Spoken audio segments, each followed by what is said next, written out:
Welcome to Genealogy Adventures. I'm Brian Sheffy. Thank you for joining us this Sunday. I'm Danya. How you guys doing today? Hope you guys are all doing very, very well. Again, from both of us, apologies for the last show and the little technical gremlins. We Yeah, I hope, don't want to mention that show. It was just a mess. yeah, yeah. So we're hoping things are going to go a lot more smoothly today. So, Dania, would you like to introduce this week's topic? Sure. This week's topic is about writing a book and doing a blog and the differences in it. And both Brian and I have done one of each. I actually had a blog a while ago, but I can't. That requires a lot more attention, and I just cannot get in it. So that yeah, Brian is going to be the one. It's going to be like I'm going to interview him, and he's going to interview me. So we're going to, just really talk about the pros and cons of having a blog and actually writing a book. But the main thing is getting your story out there. So as usual, as we're kind of talking about our experiences and kind of our suggestions and things you should kind of bear in mind, look out for, please do post your questions. We try to answer all of them. We answer as many as we can, but we can't ask questions if you don't ask them. So, Dania, if you'd like to kind of talk us through the journey that you went through writing your book, because that was quite a learning curve for you and quite the experience. you would know because you were right along with me. So before we go into that, let's say hi to our, group. We got some messages already. They were popping up while the thing was going through. So Rose Clinton, I think, is a new person. She says hello, and as always, our wonderful cousin Karen is on here saying hi. Got Karen Bertram. You guys, there's still some issues. I'm not even gonna lie, because I'm clicking on it to show your comments, and it's not doing it. So I'd like to say hello to Anessa from Ohio. So we have oh some. yes, Anessa Wyman, and then there's Mary Wright, and of course Deborah. How you guys doing? And Stacy L. She's from Dallas. So we have Denmark, we have Ohio, we have Chicago, we have South Carolina. There's Martha, who I believe is my cousin on the Brooks line, or me and Brian's cousin on the Brooks line.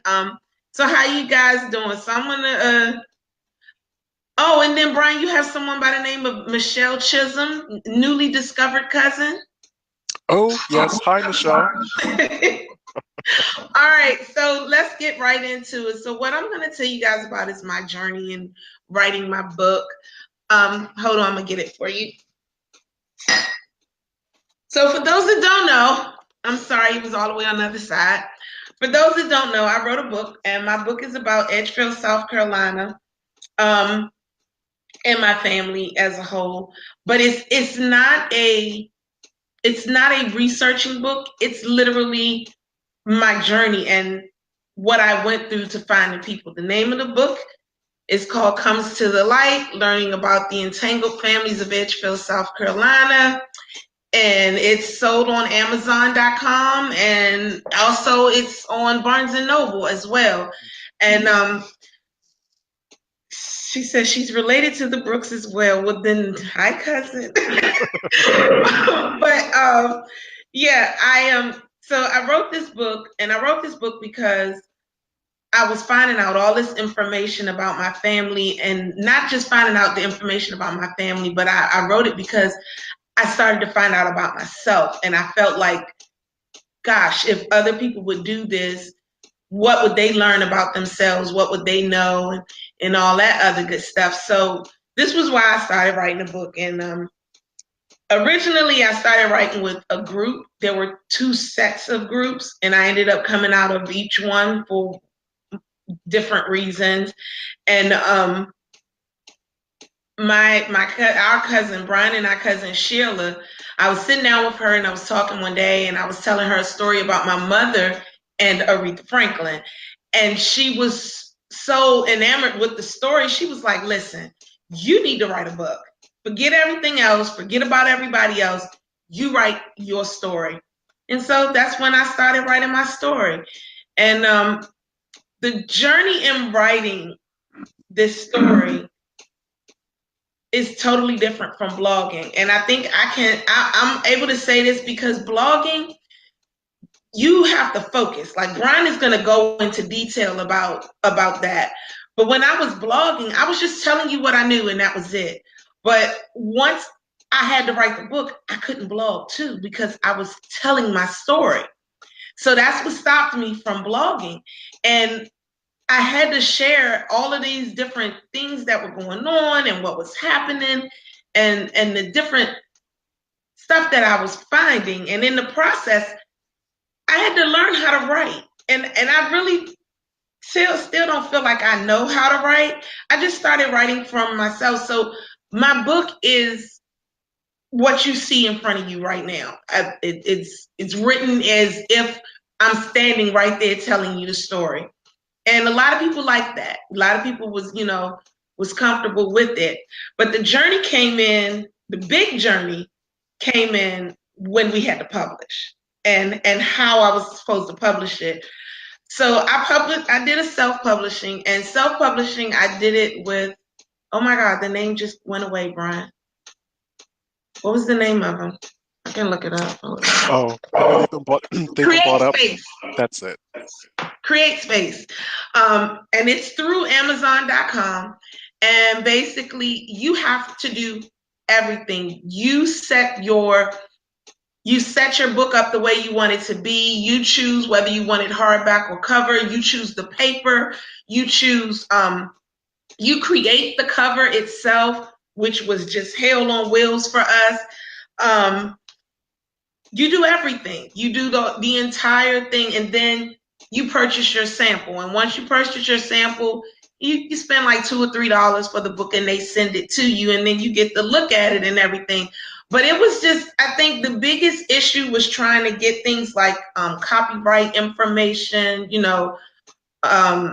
what was the other thing? The ISBN numbers. We didn't realize that. Right. Because you needed to have two. Yeah. I need to have two, right? So because you have to, every time you redo a book, you're literally getting a new ISBN number. So it's a lot.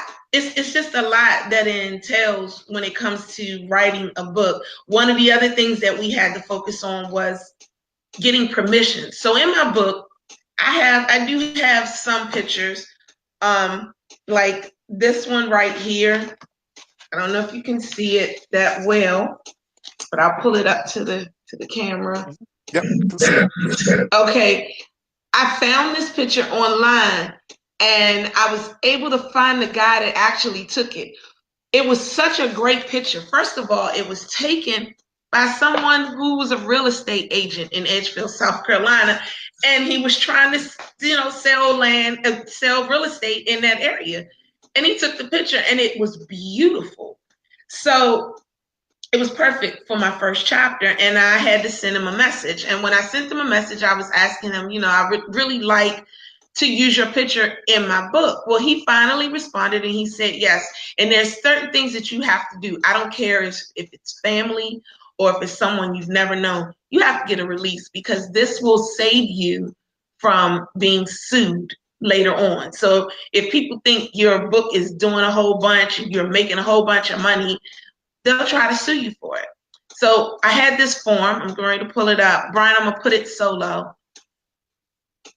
And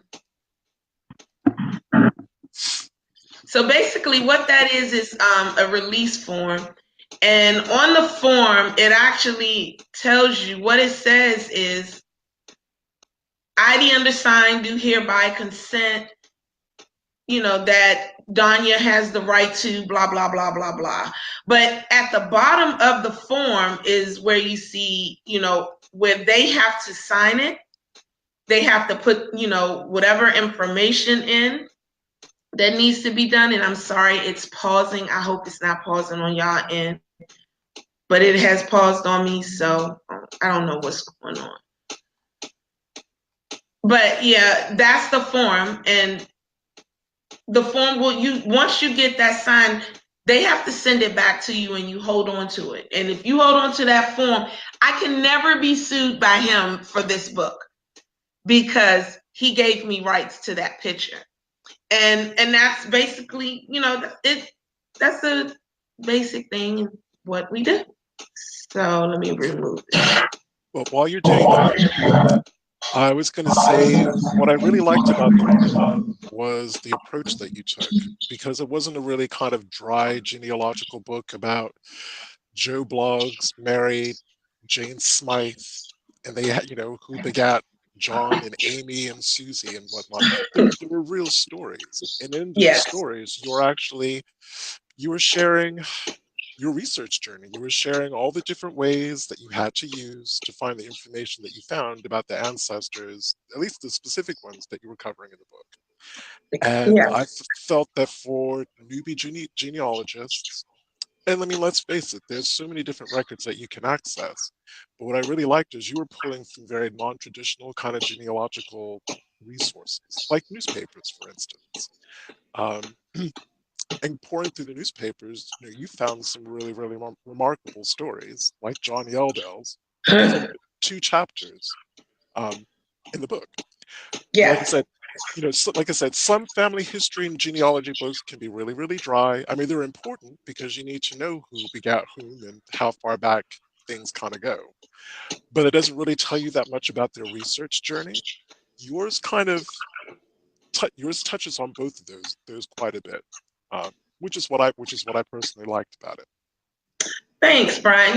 One of the things that I realized in the book, while writing the book, I realized that as an African American, most African Americans get really upset when they find who the slave owner was or that they even had someone who was enslaved. I wasn't. And it wasn't until I started writing the book that I realized that I was not angry about what I found. And I had prepared my mind so much that I just kind of put myself in a position where I didn't have any feeling, and I felt bad about that. And I expressed that in the book. So that's what the book talks about. It talks about where my feelings are at the time, which is something that most genealogical books don't do. And they always go into who, so like Brian said, who did this and how many children they had, and a family tree was posted, and all these different things. And I didn't do that. I told you how I felt. I told you what was going on. What did I Every time I had a feeling about something, every time I found out somebody was my family, how I felt about it. Like, I was more in shock about Preston Brooks than I was about the fact that Preston Brooks owned Martha and his mother owned Martha, and the fact that she was actually the daughter of Preston's father. I wasn't shocked. It didn't shock me the way that it should have. I wasn't angry the way that I should have been because her father was selling his grandchildren off. And because she was a breeder. And I wasn't angry.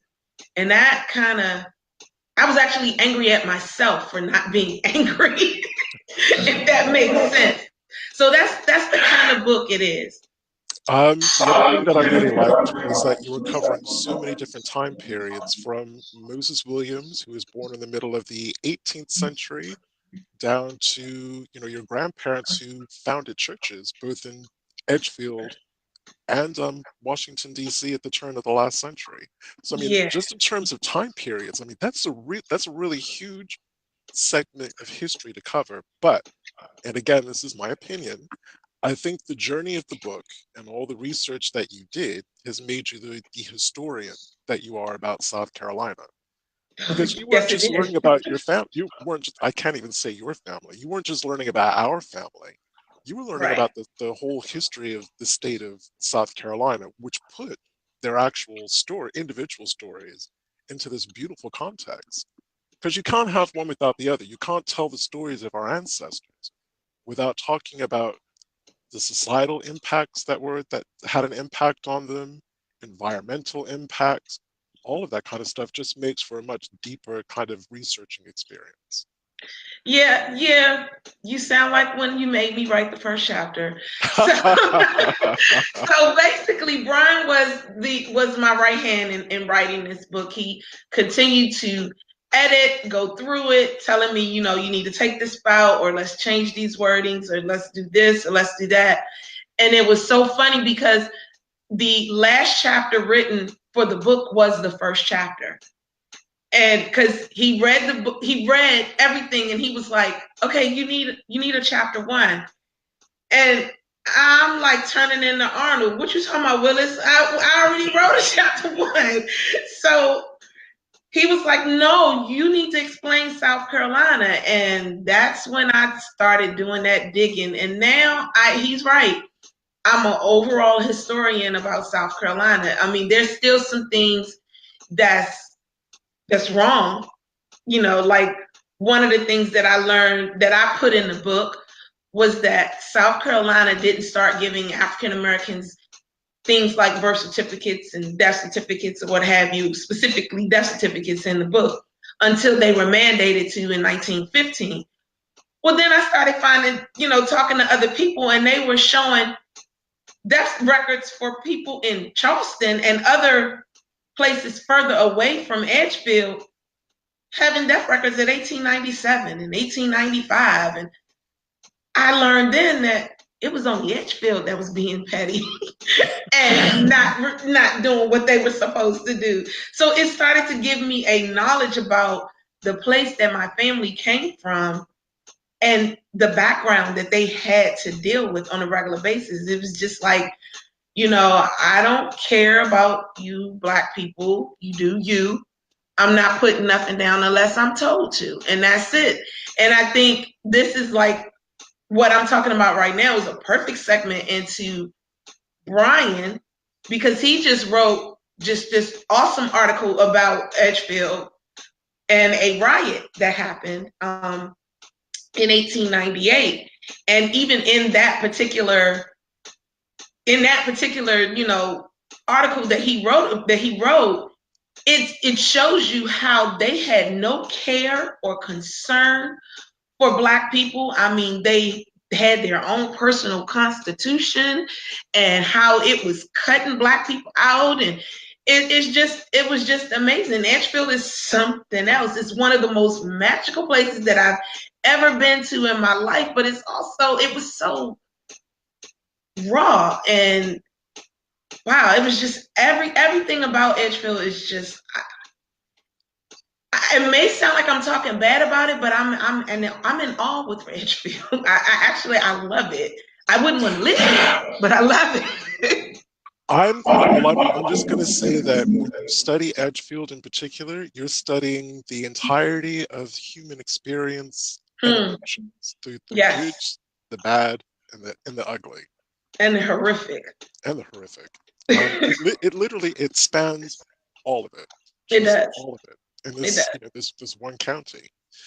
Um, so with that little segue, as Sonia said, my preferred style of writing is writing articles that I post on the Genealogy Adventures website. And I kind of got into the whole trip because what I was finding researching my specifics, I started with my father's family in Virginia. And when I was uncovering who I was descended from, who I was related to, family histories and stories, I thought I need a way to capture this. That a wider audience can actually read and engage with and participate in. But also kind of documenting my own journey, the things that I was learning that I would like to go back to on a regular basis. And as Donnie said in the kind of post for this show, genealogy really has moved away from that three-ring binder. And I'm really, even though I get all kinds of attacks, I get a lot of love and a lot of support, which I really appreciate. Thank you so much for sharing that with me. But I do get attacks. I do get trolls online for some of the stuff that I post. But I'm a big boy. I wear my big boy pants. I can suck it up and deal with it. Hmm. The other reason why I'm really happy that I kind of share what I'm finding about the ancestors is I have met so many family members through my posts. That's how I met Danya. That's how Danya and I met. She Yeah. happened to read a post about one of my however many times great grandmothers, Emily Peterson. Yeah. And a mutual cousin of ours told Danya about it. Danya read it, and then we got in touch. What, about 7 or 8 years ago? Yeah. Uh, and I can't imagine not having Danya in my life, and I can't imagine doing the research that I do on Edgefield without Danya and quite a few of our other cousins as well. Yeah. So through kind of sharing my experience, sharing my journey, sharing tips and tricks online, I've actually built up a really wonderful research community of cousins who are we all support each other. We get irritated like anyone else. We get bumped up against a brick wall, or we just find something that just blows our mind with regards to our family. We just pick up the phone. And I can go, Loretta, you will never guess what I just found. Or I can go, Danya, are you sitting down? Take a deep breath because I've got something to hit you. Um, so that's for me it's been a really, really wonderful kind of experience. I'd like to write a book. At the moment, I keep feeling that a book is too much of a commitment for me. So at least, if I try to write once every week, once every 2 weeks, fairly short form writing, kind of get in, say what I want to say, make the point that I want to make, share tips or tricks, or just share little histories. And that's a format that works really, really well for me.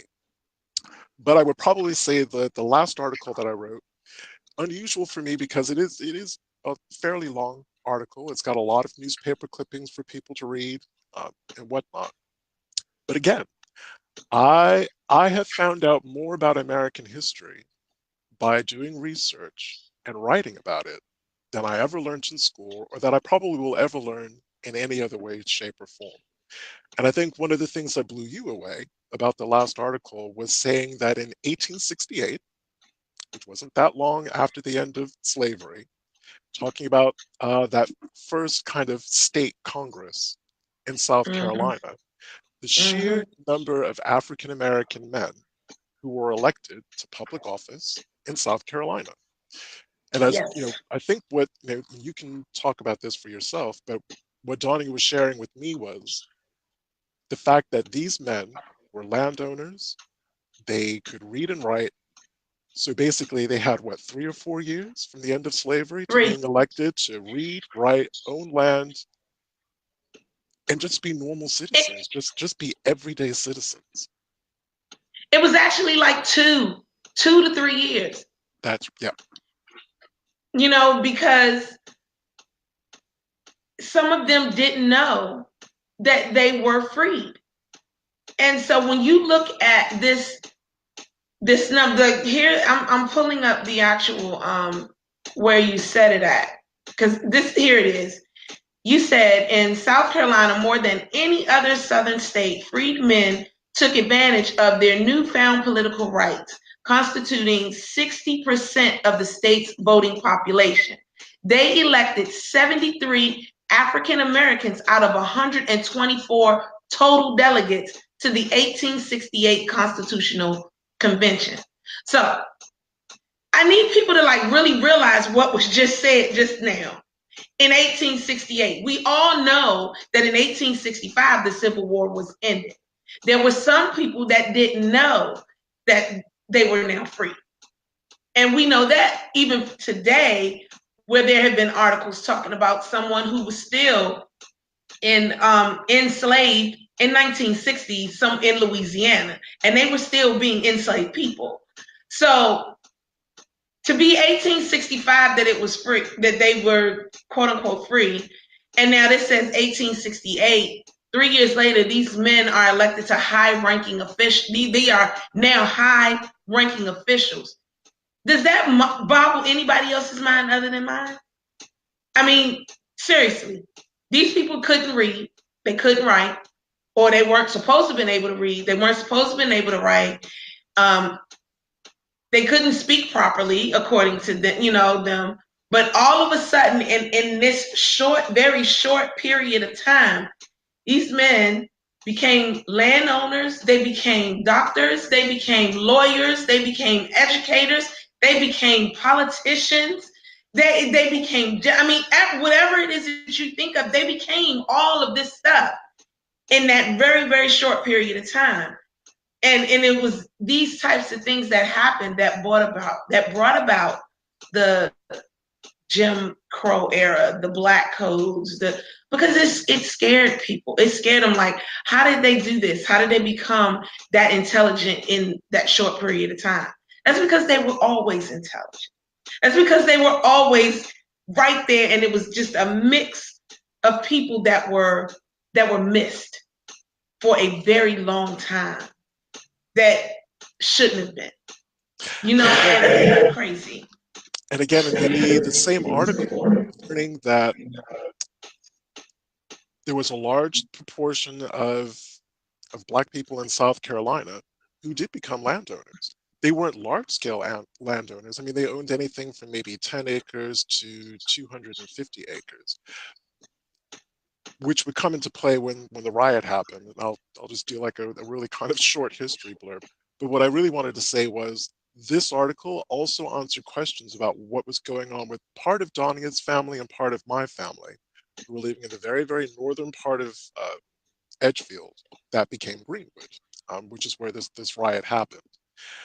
Because I couldn't understand why all of a sudden names that were very familiar to me, I couldn't find them in Edgefield at say around 1900. They just weren't there. We're talking hundreds of people just gone. So I figured, the ancestors will let me know when they feel the time is right for me to know, and I'll be able to pick up the thread on this one. So reading about this race riot, well, basically it wasn't even a race riot, it was more voter suppression riot in 1898.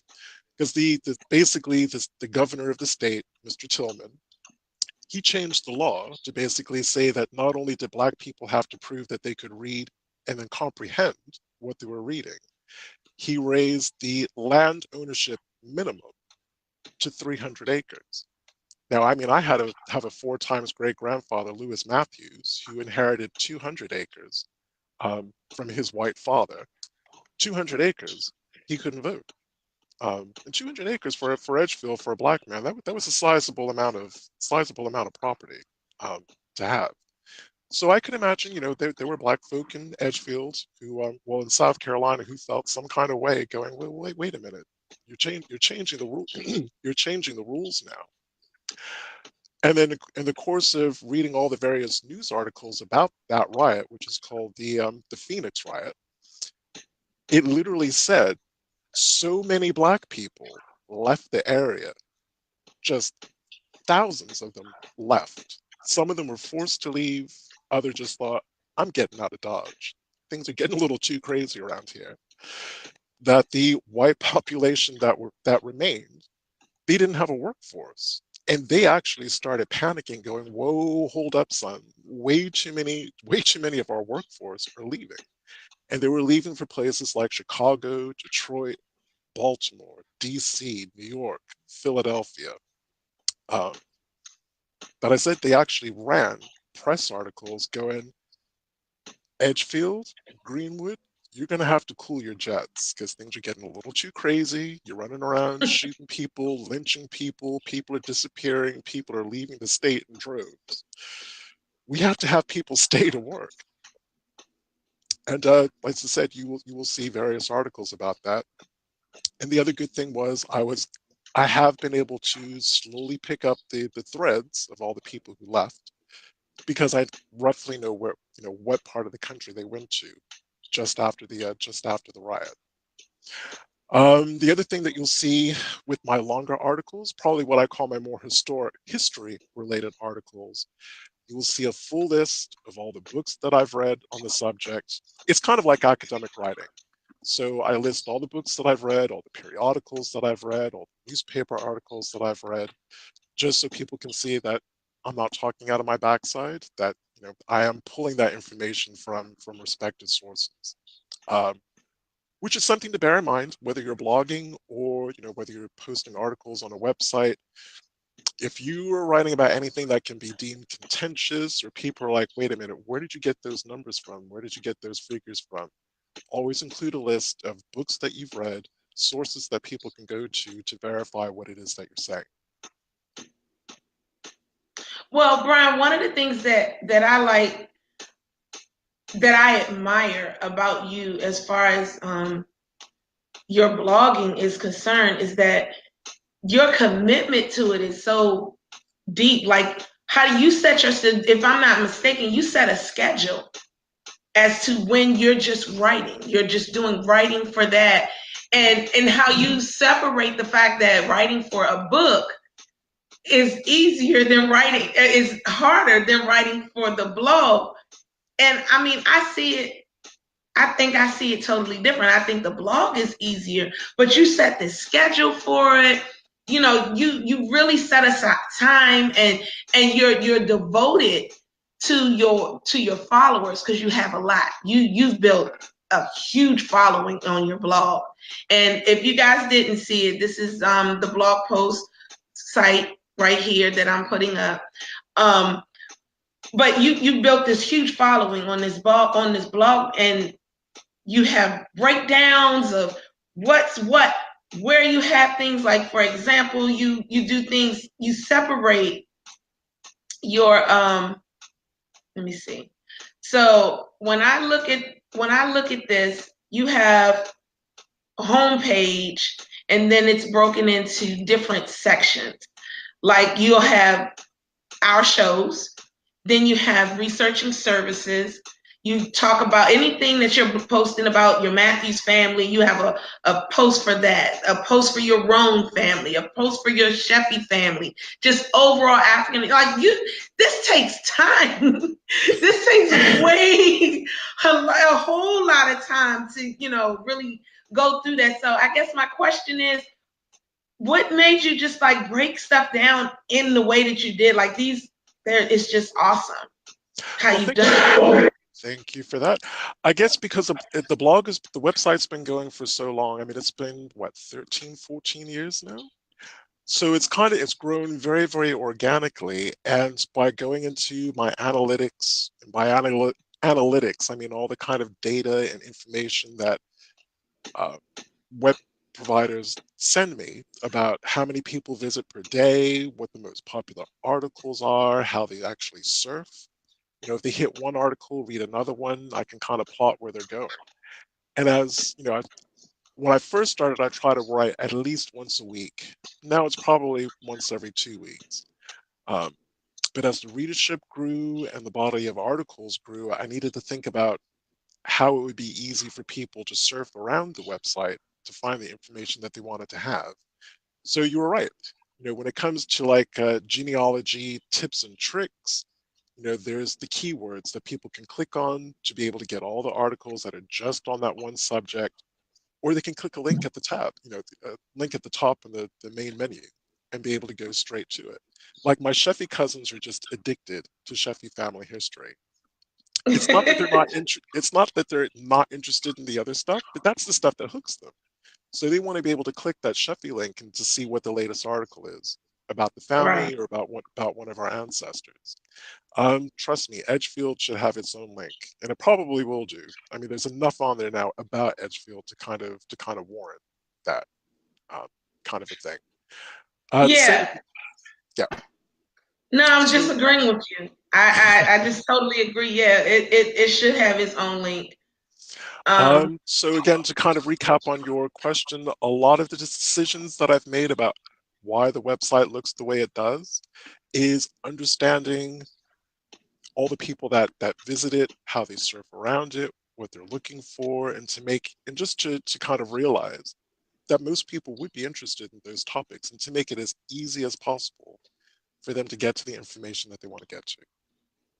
So let me show them. I'm gonna add it up to the group, and I'm gonna put it solo.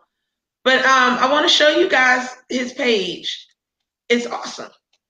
So this is the page. It's and it's an awesome blog. The blog is it's just so great. You have all of the shows listed here. And again, it's freezing. And then here's the Phoenix riot as it pops up. This article right here talks about our cousins, Esther Harris and Eliza Good. Both of them were murdered during this time. Both riots, both the one that I was talking about in my book and the one that he's talking about right here, were about voter suppression. Sound familiar? That's today. So, and he just gives you all this information. I strongly suggest that you guys go to his site and definitely look at it, read it, get involved, because this is something that you just can't beat. You know, this type of information that Brian is offering to you on this pages on this blog is awesome. So let's I was going to say, but some you go touched on ahead. something really important that I meant to say and completely forgot. So I could have just written a standard kind of short article about the death of Essex. But the more that I researched, the reason why I decided to make a much longer, kind of more traditional article was because there was a lot of tragedies and a lot of bad decisions that were done at the state level that actually led to Essex' death. Yeah, yeah, It put his and Eliza's death, as well as all the other people who were who were lynched and or run out of town, yeah, uh, into an overall context. You could see from 1868, that 30, actually it's exact, that 30-year period between 1868 and 1898, all the badness that happened, that just led to that eruption. Um, so you were going to read out some questions? yeah. So let's go into some of people were making some comments while we were doing it. So Karen was responding when we were talking about the 1868, and she said, amazing that it happened. She said, sadly, Bruce changed to knock them out of politics. To read up. Which were, okay. Which were things like the Jim Crow laws and the black codes and things like that. You're absolutely right. And then Janine said, and sadly, the Jim Crow laws were applied to the native peoples of Alaska as well. She said, that blew my mind when I found that out. The thing is, Janine, is that the black codes, the Jim Crow laws, all of those things were directed towards minorities. It wasn't just black people, it was minorities as a whole. And, you know, I think I learned one time, you know, if you guys don't know it, I'm an Uber driver. I do Uber, and I get to talk to so many different people. And I actually spoke with one Native American woman who talked about how they fought to be considered white, and now there's this whole problem. But they had to fight to be considered white so they can get certain things and be able to have certain abilities, you know, being able to do certain things. But these laws were originally, you know, applied to them. They were applied to black people. They were applied to minorities. And it's crazy. So I thought that was crazy. And then Michelle says, I believe Brian and I discussed the same about my great-great-grandfather who built 7 churches, a school with the dormitory, and the city bridge. Wow, who was that, guys? Yeah, Michelle, would you mind sharing a little bit more about that? Yeah, tell us who that is. And I just wanted to Martha reply. said, I just go wanted to ahead. reply to Karen, going, Karen, probably for the last couple of years, what you just touched on has been one of the biggest questions in my mind. That had the black codes not been, had they not kicked in, had they not become a thing, what America would actually be. I mean, we will never have the answer to this question. It would That's probably right. have to be a sci-fi series about an alternative universe. But Mm-hmm. what America would have been like, what it would be like today, if everyone had just had a let's live and let live mentality back in the 18, back in 1868, 1869. That's something that really intrigues me. Yeah. So, do you guys have any questions for me or Brian as far as how to write a book or how to get into a blog? You know, we're sharing this because we want you to share your stories. Your stories is what fills in the gaps for things in your history class that you just know is missing. And it actually fills in the gap. So we want you to definitely share your stories. Um, Brian, she said Alexander Hill Thompson from Yes. Lumberton, North Carolina. Yeah, and he was a busy man. He was a busy man. But again, some of what he's done has been acknowledged. I mean, you'd have to really go deeply into Google Books to see his name, to see what he accomplished. What he accomplished, I mean, it should be kind of, I don't know if I want to exaggerate and say everyday conversation, but his name should be a lot more high profile than what it is. And going to the writing, we never actually talked about this, Danya. I would imagine for someone who's contemplating writing about their family history, no matter what form it actually takes, it's the getting started.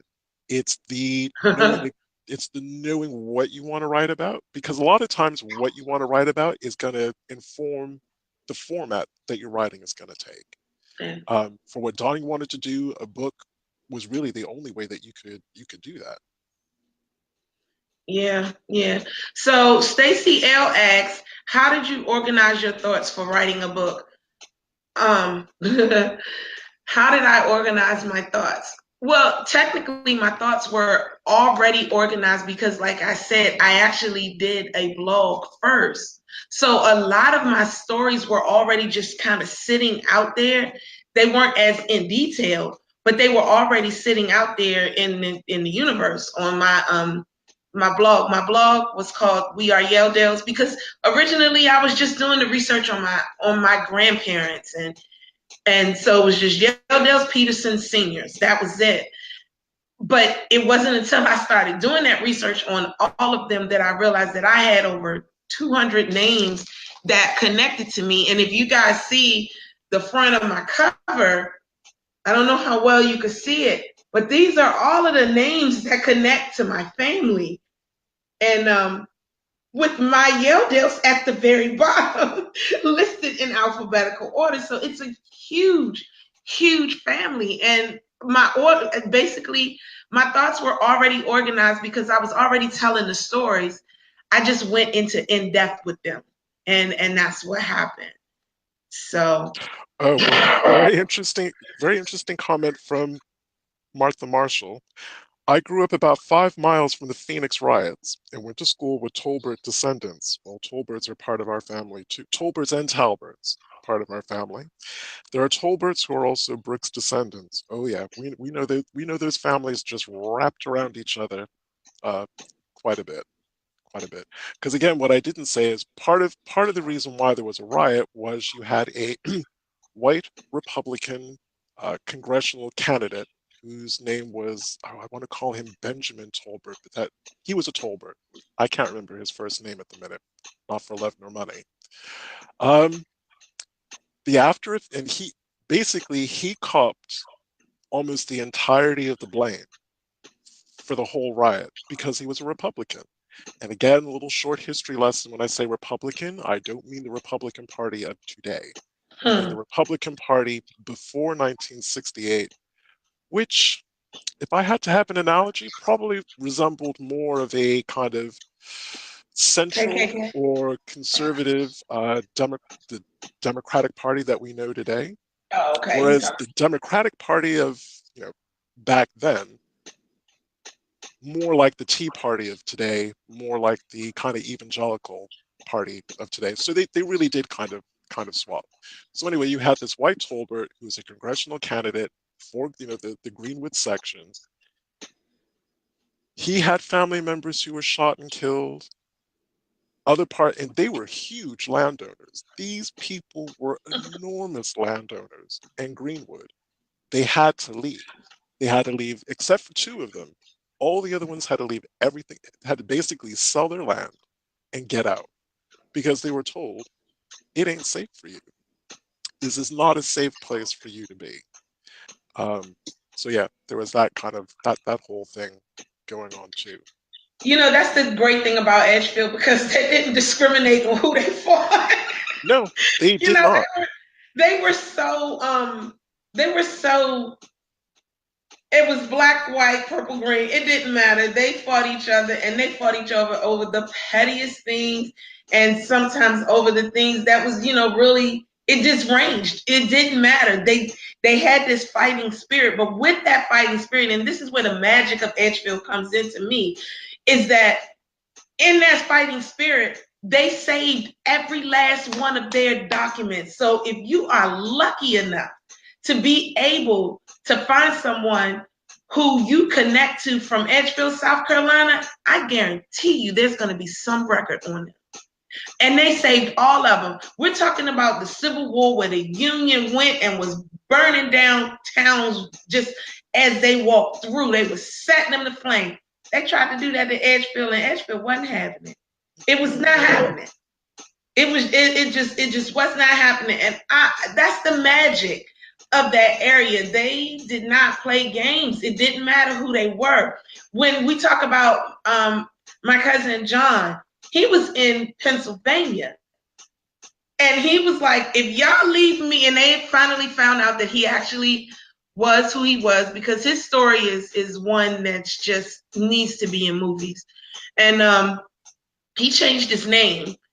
He changed his whole identity, actually, and disappeared on them for 5 years because he was accused of murdering a man. They ended up finding him.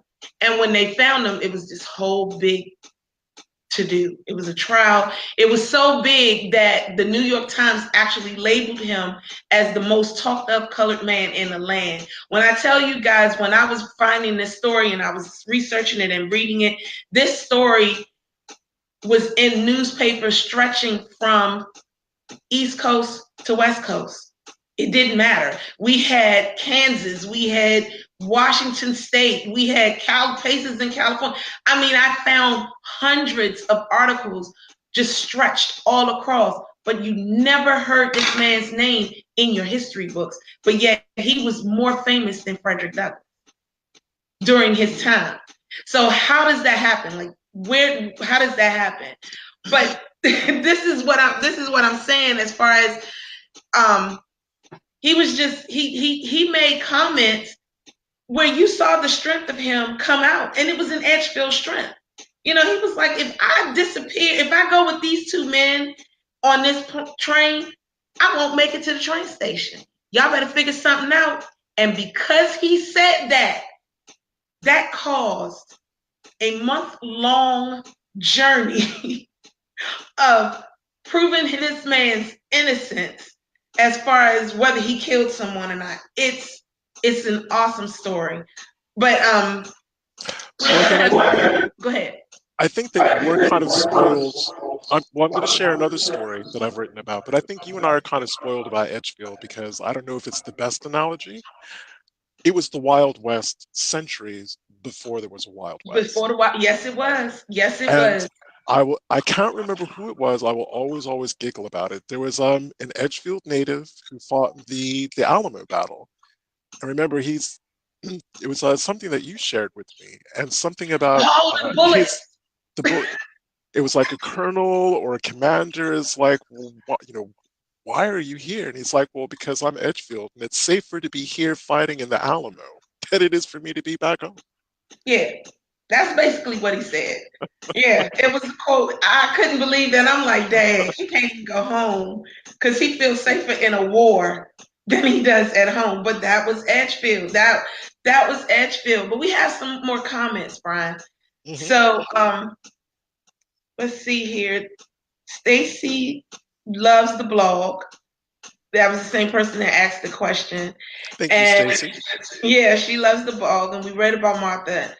And okay, Deborah says, since I've been researching, I've also learned so much about history as well, especially its impact on today's issues. Great topic. My understanding and knowledge has so increased, especially related to race relations. So many insights. Everyone can learn so much by exploring the history of the period and area in which our families live.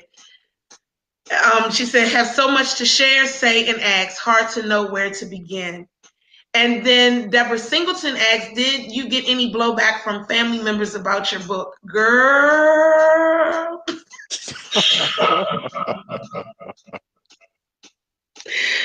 I had family members that haven't even purchased my book. I'm just gonna be honest, and then the sad thing is, it's not even what they think. That's the sad thing. It's not what they think, and I hope they buy it. And if any of them are watching, and I'm talking immediate family, um, the families that I found purchased my book. The ones that I know purchased my book. Um, my mom and them, of course, purchased my book. My siblings purchased my book. I have a couple of close cousins, and I do mean a couple, like maybe two or three, purchased my book. But you guys have to understand that my immediate family is over 500 people. So to say me and my sibling, my mom, my siblings, and a couple of cousins out of maybe 500 people, you go from there. So, and it's sad, like I said before, it's not what they think. It's not even, it's nothing of what they think. Um, Which is also typical for blogging or web writing. I've been very, very fortunate that I've had no blowback from family members, but I can intuitively know what's going to be a sensitive subject to touch on and perhaps not write about. So, for instance, after I did a DNA test, my mother's father, his father was supposed to have been an Irishman, big burly Irishman. That's what we were told. Patrick Turner, from somewhere over in Ireland. No one really knew where it was, but that was the story that we were told. Well, the DNA test said something completely different. It's like, yeah, 20% Eastern European Jewish. And for a hot second, I'm like, wait, I'm like, how did that happen? But then I knew there was only that could only have been a great grandparent, and there was only ever a question mark over it, the identity of one of my great grandparents, and I immediately knew that it was my maternal grandfather's father. And with the work of Jewish DNA cousins, within a couple of weeks, we knew exactly who had fathered both my maternal grandfather and his sisters. Um, and I've met my Jewish cousins. We speak on the phone, we send emails back and forth. They are really, really lovely, and we're all trying to push that family history back. But even my mother, my mother's siblings, they're really interested and they're really intrigued. But because it is so new and not all of the Jewish cut, the word hasn't gotten out into as many of the Jewish side of the family as we'd like it to, for me to be comfortable to write about that. And the other part of it is it's a very painful story. Um, Very fortunate that my Jewish ancestor and his siblings he came to America in the 1890s. All of the family that was left behind in Belarus, which is where they were from, was unfortunately inside. All of them were wiped out in World War II. whole thing. Not a single one of them survived. So even though they're people that I've never met, many of their names I don't even know because to get access to the records, well, the records were either destroyed or they just haven't been digitized. It's really painful. Um, I feel myself welling up even thinking about all of that side of the family that I never knew I had, but they're still my family. I still feel a certain way about them. So I don't feel comfortable in myself writing about it. I don't necessarily think that there are other parts of the family who've emotionally prepared themselves to like actually read about that. So that's a topic that I'm quite happy to put to one side. Um, in the course of looking at my Black family, I've come across some truly horrific stories of things that happened to them in their enslavement when they were enslaved. Um, I don't feel comfortable writing about that. Um, in that case, I would just rather let the dead rest in peace. Um, I don't see any benefit of sharing that kind of history. Everyone knows how bad slavery was. Even if they want to pretend in their minds that it wasn't as bad as it was, deep down, we know what slavery was about. And I would rather those ancestors and those kin be remembered for more positive reasons than say something horrific that happened to them. And even with my free people of color, I was telling Donnie about a relation in North Carolina who had 13 kids. Um, Slave catchers rode through while she was at the river washing clothes. She was knocked out, probably hit with a log or something in the back of her head. She almost drowned because she rolled part of her body rolled into the river, and he stole 9 of her children, and she didn't get many of them back. And these were free people of color. I mean, she had to go to court. This guy's standing up to the judge, going, "I'm not going to tell you where the kids are because they're just a bunch of black people." That's not the word he used. You can fill in the blanks. Not really a story I want to write about. I'm not even mentioning their names, kind of even discussing it. So it's, as a writer, you have to kind of check yourself. As much as you want to tell a story, you sometimes have to step back a bit and go, why do I want to tell this story, and what is the overall message that's going to come out of it? Um, Even with Essex Harrison, I mean, he had a horrific end. That was a horrific death. Mm. But within the kind, I guess I decided to really write about that because the whole voter suppression thing was so relevant to everything that's going on in the United States today. Right. That was the larger message that Right. that I wanted to convey. Now, even though I respect and I understand what you just said, but I feel totally different. I want their names called. I want people to know them. I want them to remember the pain that they went through to make and create what we live in today. And I feel like if they're reminded of that pain that they went through, then people will make sure that that never happens again. This is why the book has everybody's name up there. Because from now on, and for every time somebody picks up my book, they're going to call out their names. They're calling out every last one of their names. And that's the ending of the book, as a matter of fact. That's the last chapter. When we talk about the reunion and we go into all of these different things, you're going to know my family, whether you want to or not. This is who they are. This is how great they are, and who I came from, and how strong we are. And that's the strength that I got from them as I was writing the book. I mean, when we talk about my great great grandmother Martha, she was a breeder for her father, for her dad. Her father took her children and sold them. Damn. I mean, it's just, how do you even wrap your mind around something like that? I mean, I have, like, Deborah is putting up here her feelings. It's kind of long, so I'm not going to read it, Deborah, but she's putting up here her feelings on how she felt when she found out that her family was owning slaves. And that's the part that a lot of people are missing too. The fact that white people were what's the word I'm looking for? They were bothered by this as well. It's not bothered, but they were scarred by slavery too.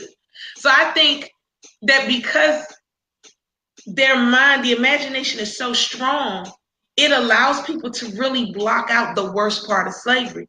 Whereas if I tell my story about my great great grandmother, you can't block that out because it's right there. That's why the man got mad. Remember on the thing, he was like, "Why are you talking about this? You're not a slave." I'm talking about my family. Why are you mad? Because I'm talking about my family. I'm talking about my grandma. I'm remembering my grandmother who just happened to be enslaved. So you're angry about it. Don't be angry about it. Listen to it. Learn from it. Understand it, and make sure it doesn't happen again. That's the main thing. I'm not living in the past. I'm not trying to bring up the past. I just want you to know that the past did happen, and the intricate details of it. Because as the Uber driver, one of the first questions Uber drivers are asked is, "So is this the only thing you do?" So of course I'm going to say no. I'm a genealogist. I do my research. And they're like, "Oh, what did you find?" And I start telling them. And do y'all know, if I had to name out of 50 of the people that I've driven, maybe 4 knew what a breeder was? Maybe 4. So with that being said, they don't know. They don't know. They don't know the real horrific details of slavery. They're not sure. They're not positive. There's so many people who are not sure. And that's why I do it. So I mean, I agree with what you're saying to a certain extent, but I just do it opposite. which brings me to a good point. Little tip for writers, no matter how what form your writing takes, and that because you just reminded me something, Danya. When we were first promoting the book, I picked about three or four very, very different people. I can't even call them characters because they were family. They were real, living, breathing, thinking people. But I chose three or four to write little snippets about. But I did it as though it was in their own words, as though if they could actually be with us here now, how they would have described their life in 200, and basically what Danya wrote about them in 200 words or less. And it was the Martha Brooks one, who is Danya's ancestor, who was the breeder. I didn't pull my punches because Martha wouldn't let me pull my punches. It No. started off, Miss Martha, why do you have so many kids? Well, if I had a nickel for every time I was asked that, I'd own the big house. All this Brooks land that you see around here. She basically said I only had three choices: comply, face the whip, or kill myself. Because that was it. Those were the Yeah. choices she had. There was no running away, because if you try to run away, you're going to probably be caught. She survived the best way that she could. Well, one of the comments that Donia and I got for that was, I'm going to say something, I'm going to sing the song from Frozen, Let It Go. Why do you people always come dredge up slavery? Well, probably a quarter to a third of my family was enslaved. That was their experience. If I'm going to Yeah. write about my ancestors, and I write about all of my ancestors, but if I'm going to write about an enslaved ancestor, I'm going to be honest and I'm That's going to tell their story honestly. I ain't right. going to sugarcoat it because their life wasn't sugarcoated. Right. It And wasn't. it's so funny because when we got that one, Brian was like, delete, delete, because we're gonna get this is gonna start a whole thing. And I was like, no, don't delete it. Keep it up there and let's get it in. Because at this point, this is where the people are gonna have the forum to be able to honestly make their comments and have an adult conversation that needs to be had.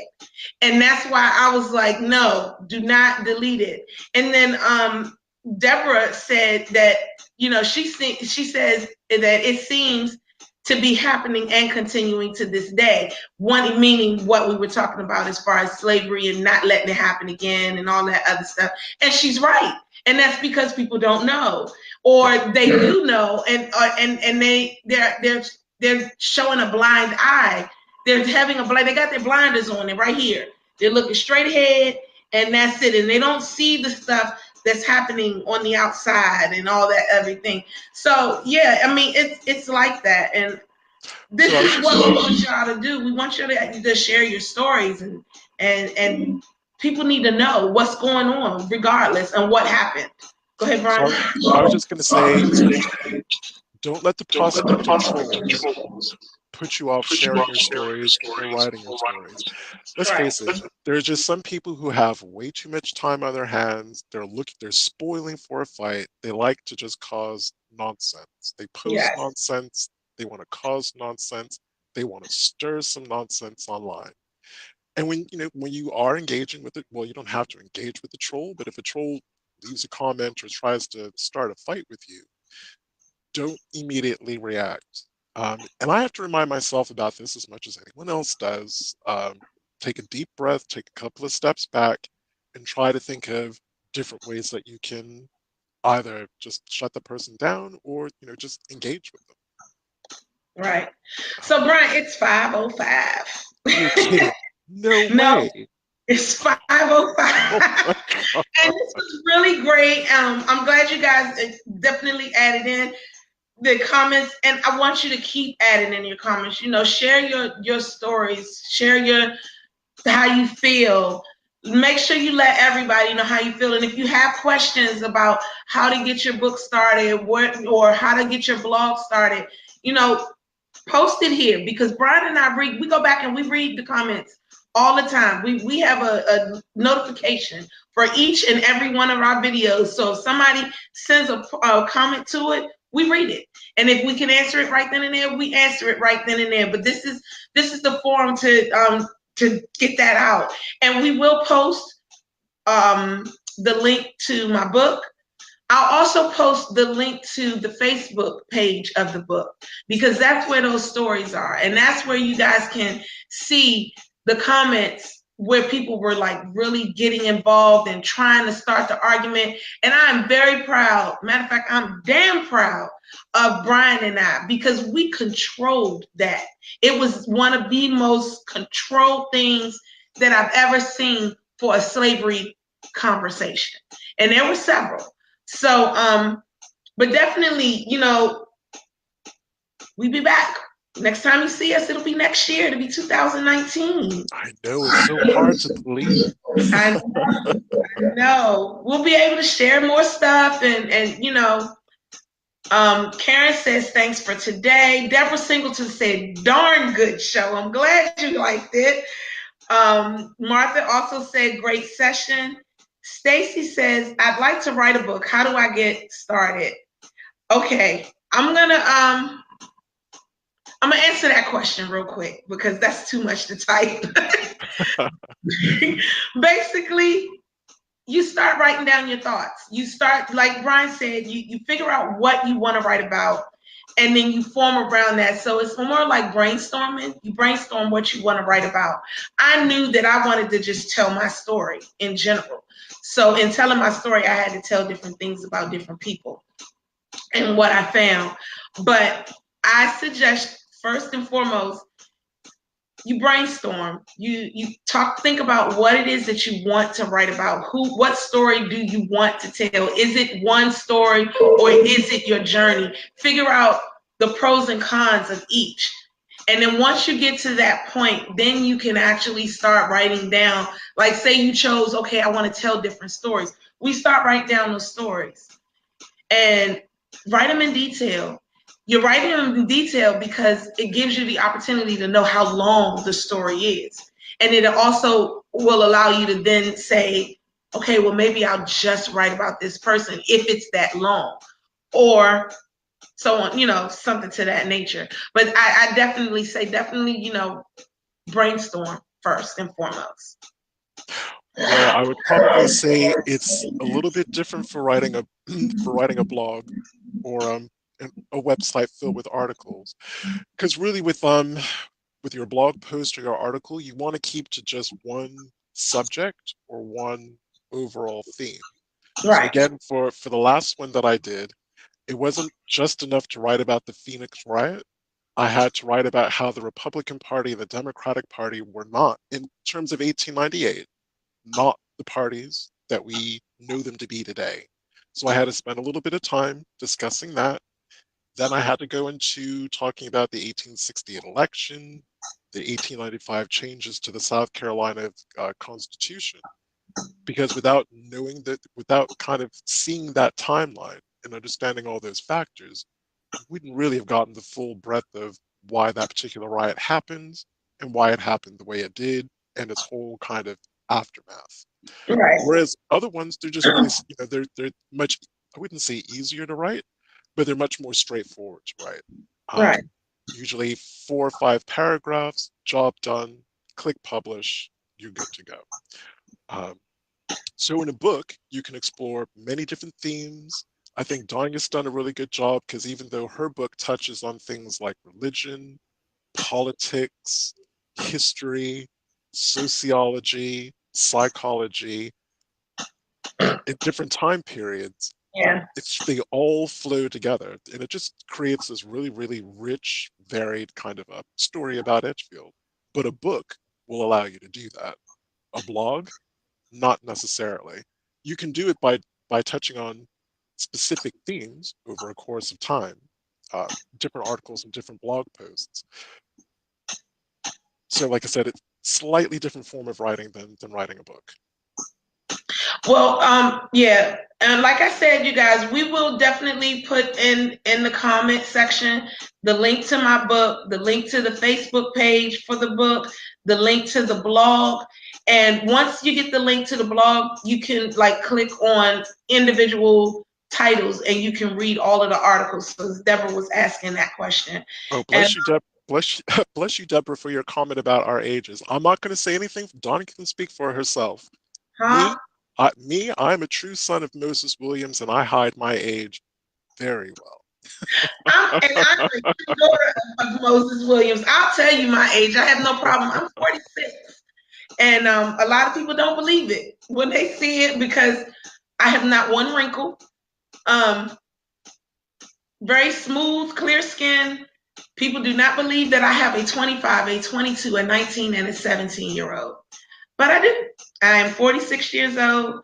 And but like I said, all links, when I put for Michelle, when I put the link on here, you'll be able to just click right on Amazon and purchase the book.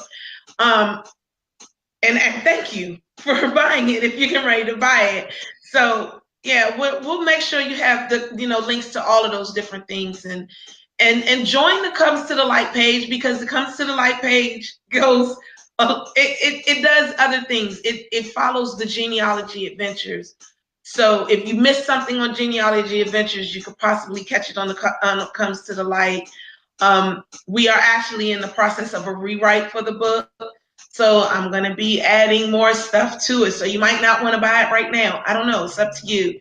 But we're going to do some things. I had gotten a review from the National Genealogical Society, and it was actually a very good review. And there was some tips in it, and I want to follow those tips. And I want to fix those things that I did have in there, like the South Carolina and the death records and everything. I want to fix that. So, but yeah, it was a great review. It was a great. I can't say that the reviews that I've received so far via Amazon, the NGS, and just also was reviewed by the Genealogy magazine, who ends up somewhere down the line, he has a possible relation to us, but he actually reviewed, and it was awesome. So I really gotten great reviews from known genealogists, and I'm excited about it. And I do want to rewrite it. I want to add some more stuff. I'm leaving Moses alone. I'm not adding nothing else for Moses, because Moses needs his own book at this point. He does. You guys have no idea. So Sheila already told me that I had to write a book about Moses, and okay, so I eventually I will. But yeah, we will definitely post all the links right on this thread within the next 15 minutes. And you can get the links and you'll be able to, follow. And make sure you follow Brian's blog. It is awesome. Thank you. And actually, we will post a link to it, but if you go to the About tab or link in Facebook, the link to the website's right there. Yeah. But we'll also post that here. Yes. So I'm done, you guys. I'm Brian. I can't believe I'm saying it, but I can't believe that this year has gone by so quickly. Merry Christmas, happy holidays, happy seasons, and have a very happy New Year. And we will see you guys next year. Love you guys. Love you. See you later. Bye.